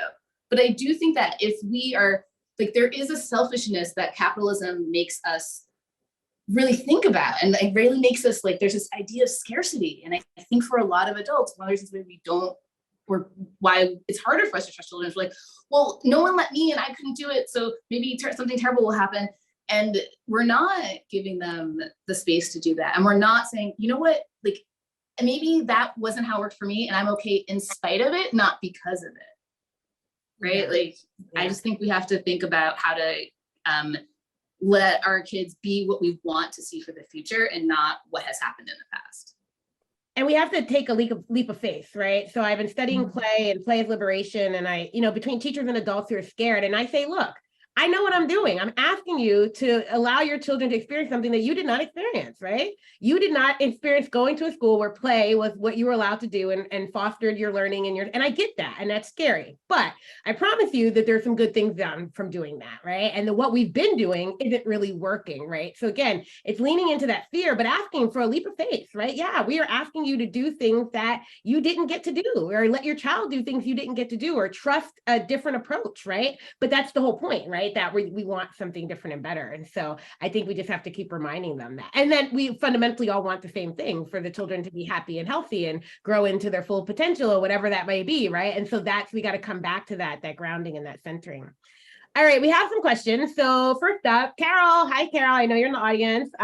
It sent a question that, how do you stay the course of what young children need when there's so many buzzing in your ear to focus academics and that kids are behind when they just play, right? So we know they'll talk learning loss and, early childhood, you need to be getting them ready and to read and to write and to count and to do all these things and, all of that stuff. So how do you guys respond to that? Because that fear is real, right? I know it's one thing when it's coming from the elected officials and the corporate reformers, but it's another thing when it's coming from parents, when it's coming from other teachers, right, who are feeling that they're not doing right by these children because they're not preparing them in the way society thinks they should be prepared. So how do you, and you might feel it yourself a little bit. So love your thoughts.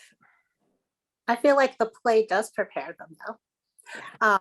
If you, and sometimes I do explain to my parents about like why blocks are so important, and all I have to do is just list all the mathematical and all the language skills that they are building when they play with blocks. And, I list all the, I'm sorry, I'm losing my, but all the skills that they are gaining when they are using a dollhouse and they're doing dramatic play, or when they're working in a garden, when they are climbing on a jungle gym, and when they are using dolls, or when they are drawing pictures, they are getting all the skills that they need to prepare them. And this is like, play is the work of childhood, and it wouldn't come so naturally. Children are naturally drawn to play.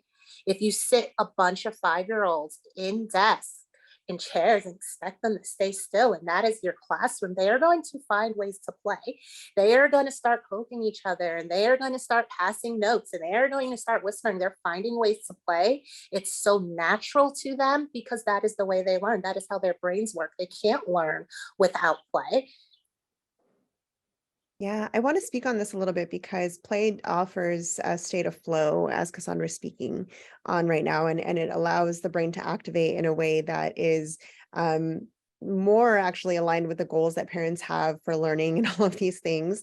And so I want to, I had mentioned in the chat, I said all of those things that Denisha had just said are all capitalist propaganda, right? And it's the doing. It's like children have to be doing something in order to be valuable, in order to be worthy, in order to be seen as contributors to the society. And there's always, this lack of emphasis on this present moment, on just being, and how valuable it is to just be. And I think that this is when I talk, when I talk about decolonization, and when I talk about re-indigenizing, and I talk about rematriating, and I talk about being with the lands, and I talk about the ways that children already, as Teacher Tom said, have this inherent way of knowing how to do things, and how over time in our childhoods, we have been indoctrinated to believe that our worth is actually tied to our productivity. And I want to talk about the Nat Bishop Tricia Hersey and her work, Rest is Resistance. And I'm actually really excited because I'm with the same publisher as her, and I'm writing a book. So yay. Yay. Oh, yay. But I wanted to just say that, for a lot of us, that's a challenge, right? Like I find myself resting and being like very uncomfortable. Like there's so much discomfort in my play. There's so much discomfort I've had to decolonize this idea of what productivity or the value of, just what is meaningful, right? And that came down, right? That was channeled through my parents to me. And whenever I was resting, I would get berated, right? And told like, you have to be doing something, and look around. And I have to check myself constantly as a mother to not do those things. And I have found myself doing those things and saying like, you need to look around and see what needs to get picked up. Like we have to, and so it takes a lot for us to check the ways that we have not been allowed to play, that we have not been allowed to just be, because everything has hinged on perpetuating those systems, namely capitalism in this instance. And so, do you mind if I share something, Leslie, about getting you on the program? Because I think it's super important, right? So we tried a couple years ago. I was talking to your people. It didn't happen. And I was like, all right, I'll invite her again. So we reached out, we invited Leslie, and right away, we put this panel on Monday. And, and they said, Leslie doesn't work on Mondays. And I was like, wow, I respect that. Right? I was like, so I went to each of y'all and I was like, yo, can we move this to Tuesday? Will that work? And it worked, right? And so like, you have to respect that when people put in these boundaries for their life, to like, part of it is setting a boundary, but people accepting those boundaries, right? It was my job to turn around to the two panels and say, let's switch today. And it worked. No one had a single problem. And you get to be here and share your knowledge. And so like people, are you making room for people to tell you who they are and what they need? And when you bring them into a space, are you expecting them to do things the way you do them, right? And so, yeah, as parents, as teachers, we have to be like, this is what I'm doing, and lean into it and stand tall in it. And like, if people say no, they say no. It would have been our loss, right? Not to have you here and not to make it work. Yeah. But like, I think people are so afraid to say, this is what I'm doing. This is who I am, right? I know, Laleña, you talk about that when your parents come into the school. This is who I am. This is what I teach. This is what I do. And if you're not going to be uncomfortable, if you're going to be a problem with that, this is not the classroom for your child. I'm not changing who I am and what I do to accommodate a new parent who's going, right? Like, but you got to be honest about who you are and step into that. And I think that's super important. And I just want to share that because I don't think a lot of people know that, right? Like that's how things work, right? You get these things, and I love that. And I'm like, I need to pick a day and be like, I don't work. I don't do this. I'm with my family. I'm with my kids, right? And this is what I'm doing. And to just center that, right? And when I asked my kids today, are there any rules that they would give me? I'm giving them rules for summer, like how much screen time. And my son said, I would tell you not to work so much. You work too much. You're downstairs all the day working. Oh. Like, wow, I never thought about it because I work from home. How bad could it be? He's like, you're down there all day. Like you're really, and I didn't really think about like how long of a day it is to them to think that like mom's just working all the time, right? And that's just 8 months, right? So it would be nice. It would be nice to do that. So thank you for letting me share that and for setting that up and letting us work around it, right? I think it's super important. Can I just say one thing? Can I jump in and add something? I'll prep the next question while you guys go ahead. All right. Okay. Kisa, why don't you go? Kisha. Okay. So speaking about liberated learning when you go back to just being and how important that is. I was doing a home visit and we were talking about freedom and what it means. And two of my parents said, one said freedom is choice, and the other said freedom is time. And those are two things that if you centered in an early education classroom, they would be like, they aren't doing anything but playing all day. They're just being. That's what they're supposed to do. So that was it. I have very little comments, short comments. I just, Leslie, when you said like just being, I think that's so important because I get the question all the time about like being prepared for first grade, being prepared for second grade. And I'm like, well, if we spend all this time preparing for first grade, when do they get to be kindergartners? You cannot be a kindergartner while you're preparing to do the next thing. And I feel like that's true for all stages of life. We shouldn't be constantly preparing. We should be living in the moment and experiencing things as they happen, as they are right now. The one thing I was gonna also add for people who are like, but I want my kid to go to Harvard. I want my kid to do really well in these tests. This is a thing that is true about the United States educational system, that it's unequal, right? Like we know that there are places where a person can, in the words of someone from Germany who's like, this can't be real, that where like people can pay money to get a better education for their children, right? That's a thing that happens in our country. And if you look at the people who are paying money, the people with power who are paying money for their children to have educations so they can go on and do the things people think of as successful, those people are in progressive, play-based, small classroom places. No one who is super rich, like the 1% are not having their 3-year-olds do worksheets. Those kids get to play. And so obviously, your kid, like play will get kids to those places and it will get them there better, which we all know. And sometimes one of the things that I tell parents is like, well, the people who get into those fancy schools, those people play. Those people are in classes of 16 kids. Those people are answering open-ended questions and they're doing really well on all those tests. And the kids who aren't doing well on those tests are kids who don't have access to play, who don't have recess, and who don't have music and art and PE. And so if that's what you want your kid to do, then actually, not only does the research show this, but just look around. Like when I went to Yale, a lot of my classmates learned how to read in first grade when they were 6. Yeah. That they seem to be doing okay, right? My head teacher, my mentor, learned how to read when she was 8. She went to Harvard. And so I think that's just something else to remind people about, because I obviously believe in everything that everyone's saying. And sometimes people want to hear that one, it's a problem, right? It's a problem that in our country, people pay money for their children to play, and people who can't pay money have kids who are stuck in desks without music and art and dance and all of the things that they have, right? But it is true, like there's a reason why rich kids have those things. And so here is me, I mean, I'm teaching in a private school right now, so I can't even say that, but I feel like it's something that's really important for folks who have kids who don't have a whole lot of resources to know that like, this is actually, like your kid's getting a rich kid's education. This is what works. This is what works in many ways, and not just those results. Like if you want those test results, look at those private school kids. They're doing all right. Yeah, look at those other countries that center children's well-being, children's play, children's health. I know Susan mentioned in the comments, United, I was just at an international conference on play in Scotland. It's like, yes, I represent the USA, the only country haven't signed on to the United Nations Rights of the Child. Yes, thanks. Yeah. I mean, like, it's sad, right? But and when other countries do that, you realize, like, I was like, this conference is not full of teachers. You wanna know why? Because play is valued. And so there were healthcare workers. They have play health specialists that go in the hospitals and bring play to young children. The Scotland has rights of children in health care, like about their rights in hospitals and what they're entitled to.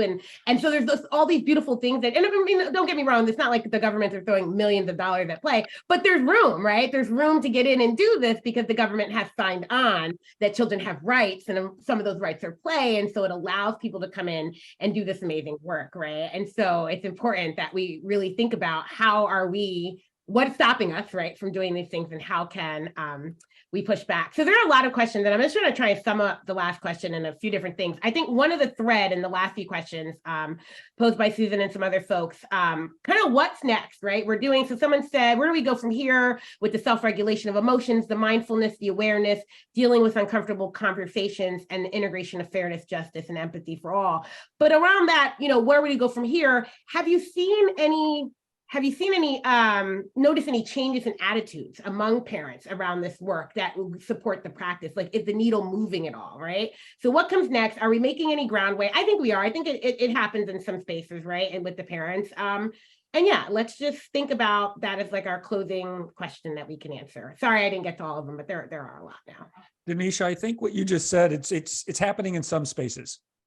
There are some places where it seems to be going the wrong way, and some places where it seems to be going the right way. We're really in a time of transition right now. I mean, the word play is out there, but I've also seen people handing out worksheets and calling them play-based worksheets.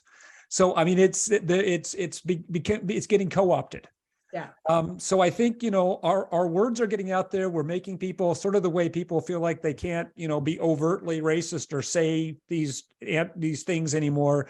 They still believe it, right? They still believe that they don't trust children. So I think that, you know, what we need to do is we each of us, right? Each person on this panel, each person in the audience here, we've all have these bubbles we're in.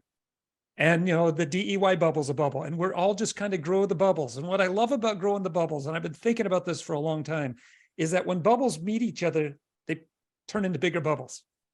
And I think that's kind of the metaphor that I have to live with, because when I look at the big picture, when I look at what's happening in some of the schools and stuff, you can go into despair. But then when I hear Laleña talk, or Leslie talk, or Kisa talk, or Cassandra talk, or Mr. Chazz talk, or Denisha talk, I get hope and I get excited. And so I think more of this kind of thing, where we get together and just talk about play. One of the things that I've been thinking about while we're all talking about this right now and talking about what we talk about with the parents is there's this great line from Kurt Vonnegut. And he just says, we're here on this earth to fart around. Don't let anybody tell you different. And I think that's really, if I had any one message to give to people, that's what it is. That's what we're here to do. Love it. Thank you.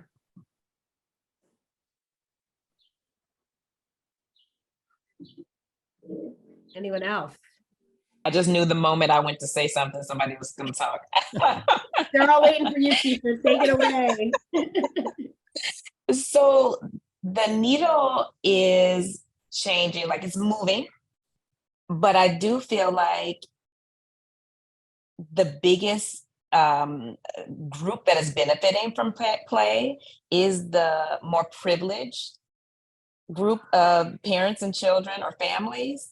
And so what I love is that the parents that do not have the resources and do not have all the privilege are now, through social media and word of mouth, are starting to inch this way. And they're realizing that there's equity in play and that we are, you know, this is, our children are at a disadvantage when they've just been like on the factory line doing all this work, and they don't get to be, and they don't get to rest, and they don't get to play. And so people are starting to get it, like, you know, this is a trap. So I love to see that, and I don't mind if it's inching along. As long as our voices stay loud and people are listening, they're gonna get it. Yeah, thank you, Kisa. I want to just, oh my gosh, I'm like so on fire right now with all of you. Yeah. Same with like when two, you know, when flames get together, it's like bubbles, and then it's like, we're just like Yes. growing.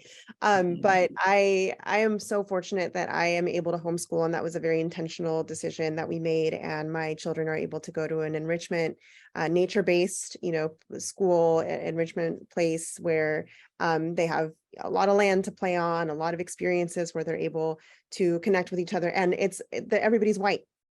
Everybody's white.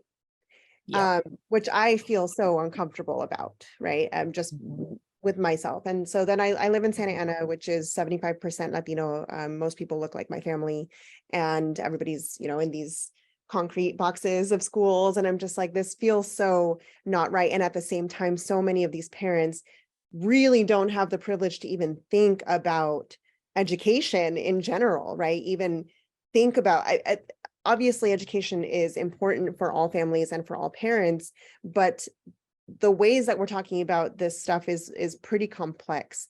And I just want to emphasize that if a parent doesn't have their needs met, or they don't know how they're going to feed their family next week, or where they're even going to live next week because they're at risk for getting evicted. And if nobody is going to these freaking city council meetings at a local level and being like, what the hell are you doing about housing and about food justice and about education justice, then nothing is going to happen. And so I think that for most of us that have privilege, we have to be able to recognize that there are active conversations happening about city budgets, about school board budgets, and there are not the numbers that we need to see showing up to these places because we don't make it easy, right? We don't make it easy for people to contribute, for people to know what to even say or do in these spaces. And so I just want to say that, we're talking about the privilege, yes, but there is something that we can do to kind of counterbalance that, right? By using our voices in these very, very structured and powerful spaces, right? Like government. Yeah. And so I just, it's like, yeah, well, I can understand the value, but if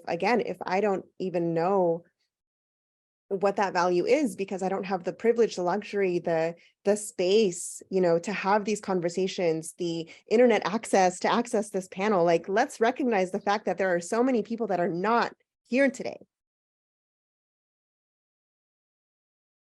And let's really investigate why the hell that is and what we can do about that. Yeah. Thank you. I think another thing is one of the reasons why this work is so hard is that it isn't just in the classroom. Like, it can't be just our work as educators. It has to be how we live our lives. And so there are moments when I'm like, my activism is suffering because I'm thinking too much about my classroom and I need to also do this other work. And that is on purpose, right? Like, white supremacy and capitalism are like, we want you to be tired so you don't go out there and agitate. That's the goal, right?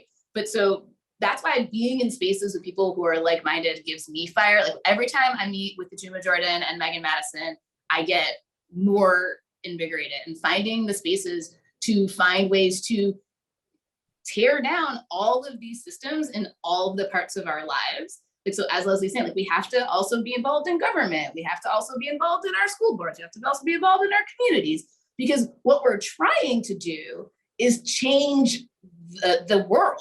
We're not just trying to change education. And like, I went into early childhood because that's how I believe that I can change the world most effectively, because the things that you practice when you're a kid just get easier and easier. And that's what I think. But I also have to know that that's not it. And I know that many people who are with young children do believe that those kids are going to go out and change the world, and we have to make it ready for them. And we still have to do this simultaneously, which is, it is hard work, and it's supposed to be hard because the powers that be don't want it to happen, right? And we have to support each other and think of the ways that we can have a diversity of tactics. And so that there are people who are supporting children, there's people who are supporting grown-ups, there's people supporting childless people, and people who are child-free, and people who are elders, and just all of those things. And that's one of the reasons why I personally love Black Lives Matter, because it gives me all of these different lenses to view the ways that think about the society that I want to live in. And what I do mostly is hang out with little kids and talk to them. But I also, we do this, like, we're talking to educators, and that's really important. And all of us have friends and acquaintances and family members and community members, and some of it's doing that hard work other times. And we have to be able to take rests and give ourselves grace when we need it, so that we can do other things, so that there isn't just, because like one tactic isn't going to get there, right? Like, just making early childhood an amazing place to be, unfortunately, is not going to do all of the work of changing the world, right? Because most politicians have never met a 5-year-old, and they make a lot of decisions about what I should do in my classroom, right? Like, they don't know. Those people have never met a kid. But we have to do something about that. And when I think about gerrymandering, I live in New York City. I think a lot about gerrymandering, about how our elected officials get that power, and like, what do I do about that? So I just think it's so big. And I think working with little kids helps to ground us, but we have to also, you know, think about like, how do we make sure this world is ready for those amazing children that we're sending out? Like some of my babies are graduating. I just went to hear their graduation speeches, and hearing some of these people say the things that they started saying when they were 5 and 6 and are now graduating 8th grade and giving speeches about changing the world. I'm ready for it. And I want to make sure that our world is ready for them now. Well, that is beautiful. And that's going to end our time together. So thank you for that amazing last word. I'm just like, oh, I know it was 2 hours. It was not long enough. It was 6 people. It was 6 amazing people. It was ambitious, but it's also just the start, y'all. We can have these discussions anytime we want.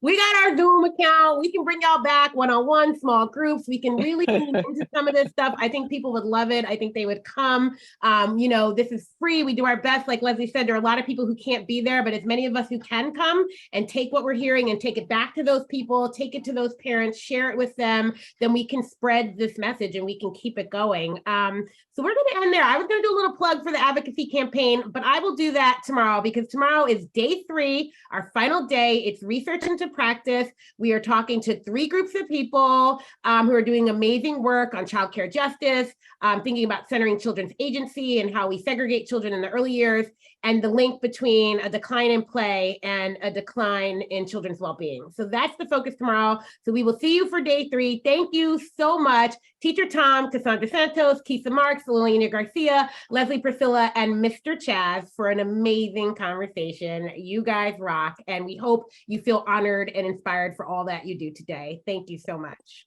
Thank you. See you all. Thank you. Bye. Thank you all.